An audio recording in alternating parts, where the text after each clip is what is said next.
Hai GP Mania, selamat datang di channel Data Balap News, yang akan mengabarkan berita paling lengkap, serta paling panas, seputar MotoGP.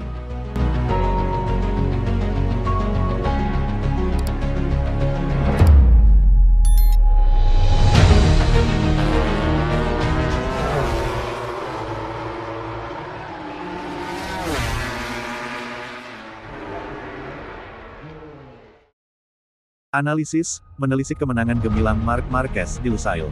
Marc Marquez berhasil meraih hasil sempurna di akhir pekan Grand Prix Qatar yang ia perkirakan akan sulit diraihnya. Tidak ada gunanya mencoba menutupi fakta, ancaman terbesar bagi harapan Marc Marquez untuk meraih gelar MotoGP 2025 adalah dirinya sendiri.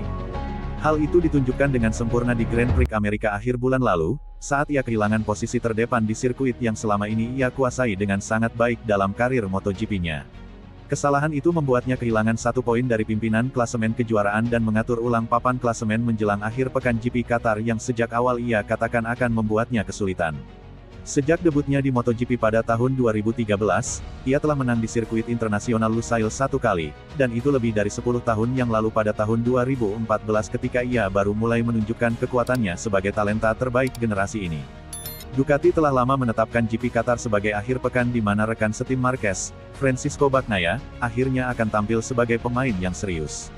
Selain kemenangan beruntung di COTA, awal tahun juara dunia 2 kali itu kurang mengesankan.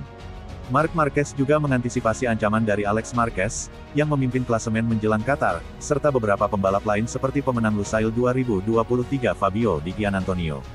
Setelah latihan hari Jumat, Marc Marquez tampil bagus dengan Ducati pabrikannya, tetapi Bagnaia tampil lebih baik. Tapi semuanya menjadi kacau bagi Bagnaia pada hari Sabtu ketika sebuah kecelakaan di Q2 membuatnya berada di urutan ke-11 di grid dan masalah tangki bahan bakar kecil yang sekarang terkenal mengganggu sprintnya saat ia berjuang untuk mencapai posisi ke-8. Sementara itu Marc merebut pole Alex Marquez dengan rekor lap baru dan kemudian mengendalikan sprint race. Grand Prix tidak begitu dominan bagi Marquez yang lebih tua, tetapi cara dia menguasai lintasan seolah-olah mereka semua berada di ujung seutas tali menghasilkan salah satu kemenangan terbaiknya dan tentu saja yang paling hebat sebagai pembalap Ducati. Menyebutnya sebagai akhir pekan terpentingnya di tahun 2025, perubahan corak pada musim yang disebut-sebut akan berlangsung di Qatar tidak terjadi. Sebaliknya, Marquez berhasil keluar dari salah satu tempat terlemahnya dengan skor sempurna dan kembali memimpin dengan selisih 17 poin di klasemen. GP Qatar selalu menjadi ajang yang berat bagi ban, tetapi Marquez khususnya mengkhawatirkan masa pakai ban depannya, dan mengakui di grid bahwa ia berjuang di area ini sepanjang akhir pekan. Ini akan menjadi balapan yang sulit, balapan yang sangat panjang, terutama dalam hal cara mengelola ban, katanya. Sekarang lawan saya tidak mendengarkan lagi, saya bisa katakan, saya sedikit kesulitan dengan masa pakai ban depan, saya harus berhati-hati dengan ban depan itu. Kontak dengan Alex Marquez, yang Marc Marquez akui sebagai kesalahannya, dan kerusakan motor yang diakibatkannya bukanlah bagian dari skenario, bukan berarti hal itu berdampak buruk padanya.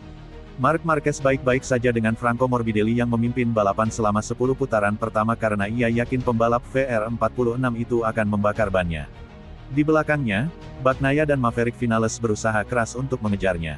Antara putaran kedua dan ke-6, Bagnaia lebih cepat dari Marquez. Namun, setelah memulai dari posisi ke-11 di grid, kedua pebalap pabrikan Ducati itu tahu ban Bagnaia akan habis. Ketika Bagnaia berhasil menyalip Marquez di putaran ke-5, ia tidak panik dan mulai putaran ke-7 meningkatkan kecepatannya untuk kembali unggul dan mulai mengejar posisi terdepan. Saya tahu bahwa dengan melakukan strategi itu, mungkin Pecco akan tiba karena saya memperlambat balapan.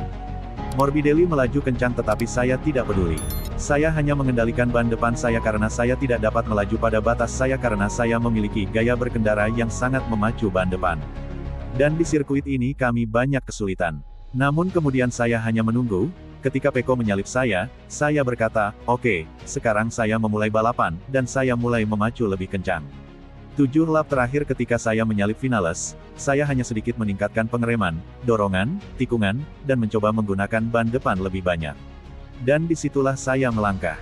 Sepanjang balapan, kecepatan rata-rata Marquez hanya 0,067 detik lebih cepat dari Vinales. Namun sejak lap ke-16, saat ia mengambil alih pimpinan setelah pembalap KTM itu melakukan kesalahan di tikungan 6, kecepatan Marquez meningkat saat ia mengeluarkan potensi penuh bannya setelah berhasil mengendalikannya hingga titik itu. Ia mencatatkan lap tercepat berturut-turut pada putaran ke-18 dan ke-19, dan hampir unggul 1 detik pada awal putaran ke-19. Antara putaran ke-16 dan ke-21, ia lebih cepat rata-rata 0,311 detik dari finalis dan unggul 1,8 detik di bendera finish sebelum penalti ban pasca balapan menjatuhkan pembalap KTM itu ke posisi ke-14. Situasi perolehan poin tidak terlalu buruk di atas kertas. Alex Marquez hanya tertinggal 17 poin, sementara Bagnaia 26 poin. Namun, ada alasan kuat mengapa Marquez menyebut Qatar sebagai akhir pekan terpenting musim ini. Dengan segala hal yang tidak menguntungkannya, para pesaingnya masih belum bisa menjawabnya. Alex Marquez terlibat dalam pertikaian kedua di Grand Prix dengan Di Gianantonio yang membuatnya mendapat penalti putaran panjang dan menghentikan 100% kemenangannya di podium. Bagnaia memiliki kecepatan untuk setidaknya menantang di depan dan menyia-nyiakannya dengan kecelakaan Q2 yang merugikan. Pada saat para pesaingnya bisa saja menekannya, mereka minggir saat Marquez melindasnya kembali ke puncak klasemen.